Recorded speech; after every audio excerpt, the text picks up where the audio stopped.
All right, welcome back to Community Focus here on Channel 6 TV. We're here in Nelson County. We're talking about high schools, and one of the high schools we're visiting today is Bethlehem High School in downtown Bardstown. We've got with us here the principal of Bethlehem High School, Mr. Tom Hamilton. First of all, Tom, appreciate you allowing us to intrude on your spring break here a little bit.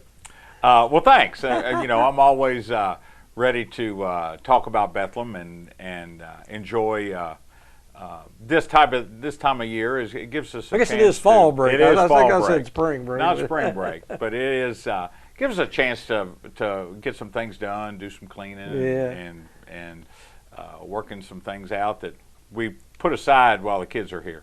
Well, we'll talk about that a little bit when we get into curriculum a little bit. But I know, Tom, you've been here. How many years? You've been here several years now. Haven't you? I've been here 7 years. This is my 8th year here. Eighth year, so you must like it. Yes, I do. So.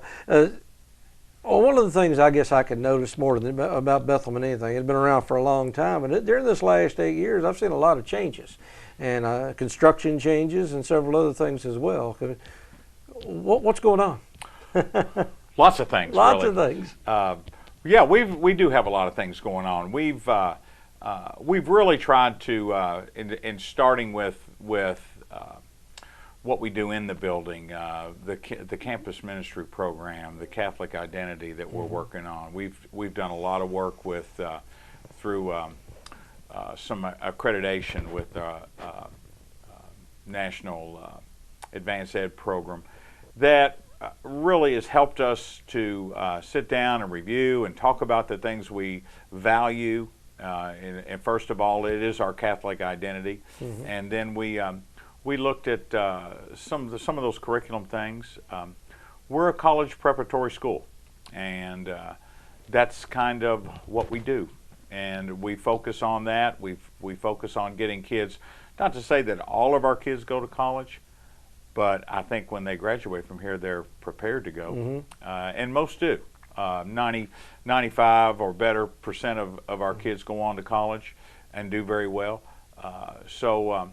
Those two big issues, and then of course we've really tried to create that extracurricular program that focuses on the whole child, whether it be athletic competition or speech, drama. We've developed a tremendous drama program, which just finished our fall play, Cheaper by the Dozen, which I have to brag. It was an incredible show. You know, it gets better every year. Our drama coach, David Goodlett, does a great job with it.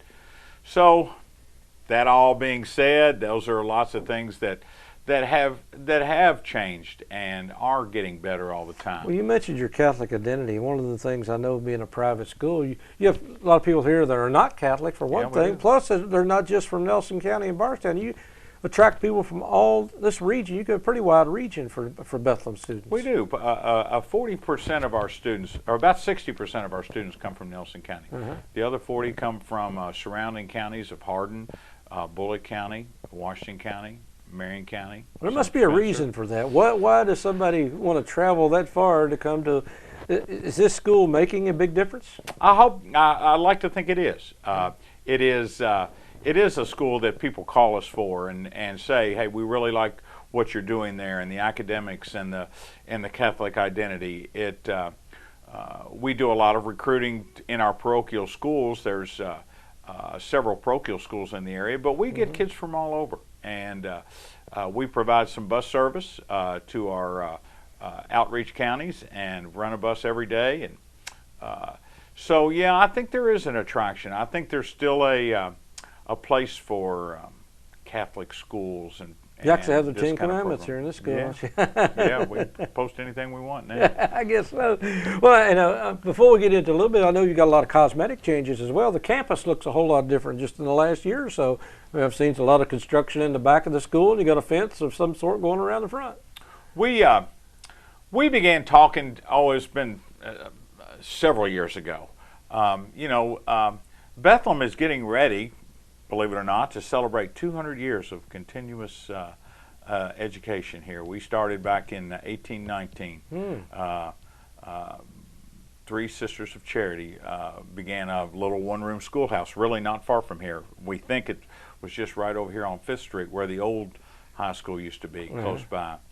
And so we began talking about our bicentennial and the things that we have done so well, the tradition that really is Bethlehem, and we really began to plan for that next century.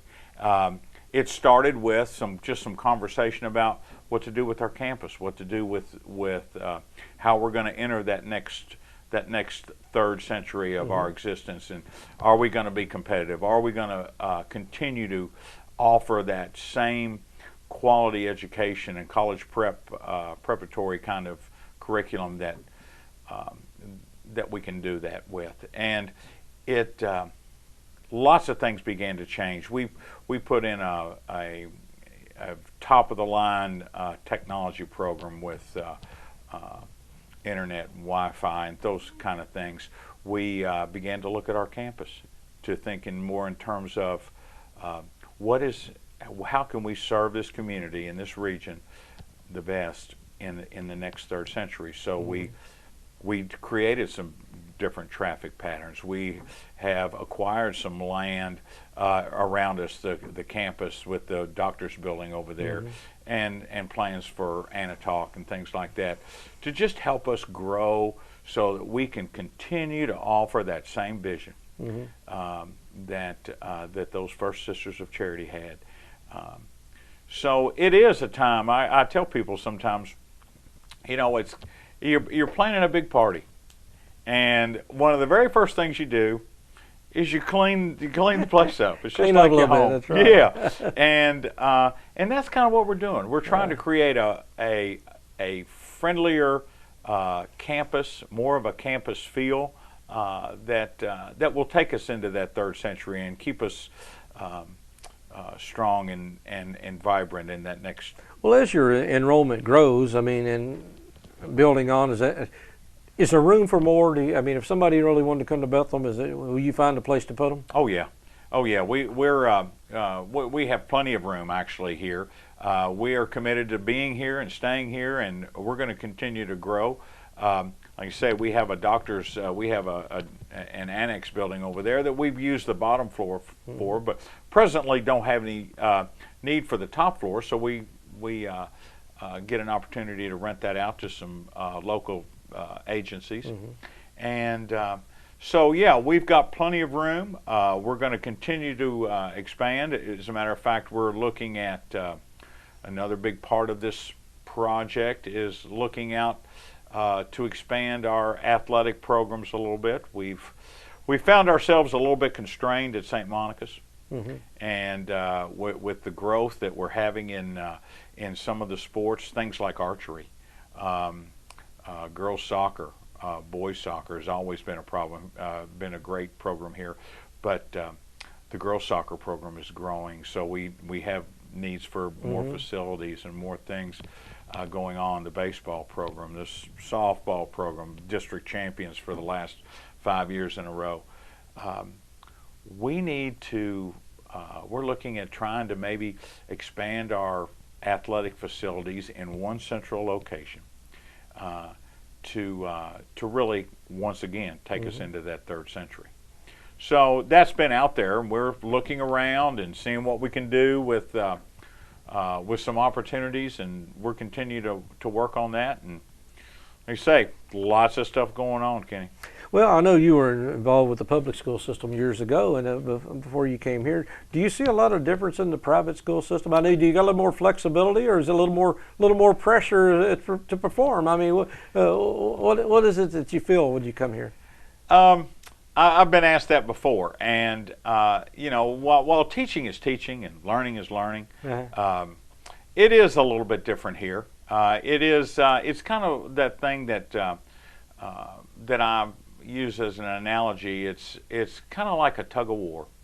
When you're in a tug of war and you're all pulling on that end of the rope, and everybody's pulling together, and you get that feel here.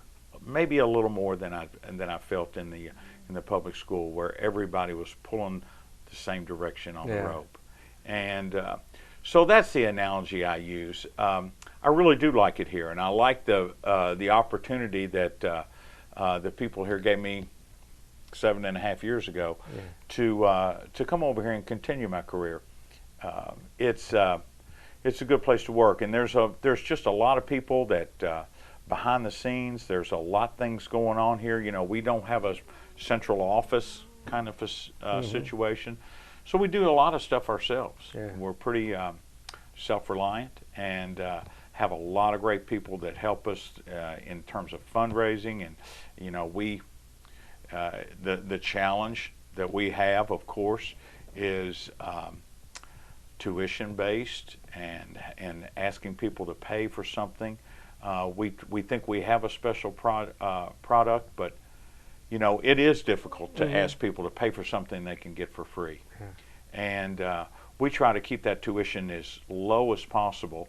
And to do that, we have to raise money sometime. And so we have a advancement office that does a great job with that. They got our biggest fundraiser of the year coming up in November, the auction, and it's a vital program for us, because people don't realize that to stay in this region and to be strong and viable in this region, we keep our tuition several $1,000s lower than comparable schools in Jefferson County. Basically the tuition covers about 70 to 75% of the cost of educating the children here. So we raise in somewhere around $500,000 a year just to keep the lights on. That's not the extra stuff. And so it is a challenge, and so those are the challenges that you see. But it is a team. It's a team effort, and it's a teamwork that makes this place go, and it's made it go for almost 200 like you said, years. the academics are humming along great. The athletics look good. The facilities are looking better all the time. And if somebody wanted to be a part of this team, student or otherwise, we'll just contact you and get in touch with the office. Absolutely. We have an admissions director, Kate Johnson, who touches base with parents and prospective students. This is the time of the year that she gets out to the parochial schools, and we visit some churches and some youth group organizations and try to get our word out, and seeing the kids that are interested in continuing their education in a Catholic environment. A lot of people are, and of course we're here all the time pretty much. You know, we have if you haven't seen it, we're on Instagram and Facebook, and we have a wonderful website that is updated all the time. And like I say, those are the people that are behind the scenes that work. You know how that is, trying to keep a web page updated. Absolutely. It takes a lot of work every day, and coordinated. It takes somebody much younger than me to do it. Yeah, me too. And you're surrounded by young people, so you got a good advantage there. Me too, and that's kind of what. So it is. There's lots of ways to get involved here. We have a great alumni association. The alumni just are wonderful in helping us with the things that we need to get done. You know, the fundraising, the getting the word out, sharing the information about Bethlehem is. And the counseling, I'm sure, you know, directing the, as you mentioned, 90-some% go on to go to college, but sometimes they don't, and a good counseling service provides the right direction for a child to go in, or student. We do. I tell the freshmen every year. I tell the freshman parents as well. But I said, you know, the very first day of school, when they walk in the door here at Bethlehem High School, we start planning for them to leave. That planning process starts the first day of their freshman year. That's the role of a college prep school. And we really do begin that planning process. You know, have you got what you need? Are you building the tools that you need to take that ACT test that you'll take in their junior year? We start on that the day they walk in the door. And we start preparing them with college prep types of level of work. And so, yeah, it's a process that we begin first day. It's a process that we end on graduation day. We'd like to tell them, and we've been very successful with this for a couple of, for the last 4 years since our Rita Kuntz has joined our counseling department. When I hand you a diploma in May, I said, you walk across that stage and I hand you, or Father Bill hands you that diploma, you'll have a diploma in your hand and a college acceptance letter in your pocket. And we've been able to do that every year. So every kid gets, that's one of the things we work on. Before you leave here, you're going to be accepted to a college somewhere. And we've been successful in doing that. Well, Tom, we do appreciate you having us here. Sound like some exciting things going on at Bethlehem High School right now. And like I said, if somebody wants to be a part of it, give Bethlehem a call. They're on. I know they're on Facebook and on the web. So look up Bethlehem High School and you'll find it on Google. So again, that's right. Tom, we do appreciate you being here. Tom Hamilton here, the principal of Bethlehem High School, and 7 years and going. So we hope to see you. Maybe we'll be back here in another 7 years and have another conversation. I hope so. All right. Well, thanks a lot. Appreciate you having us here today. Appreciate you tuning in. We'll stick around. Got a lot more to come here on Community Focus. Kenny Fogle here. Be right back.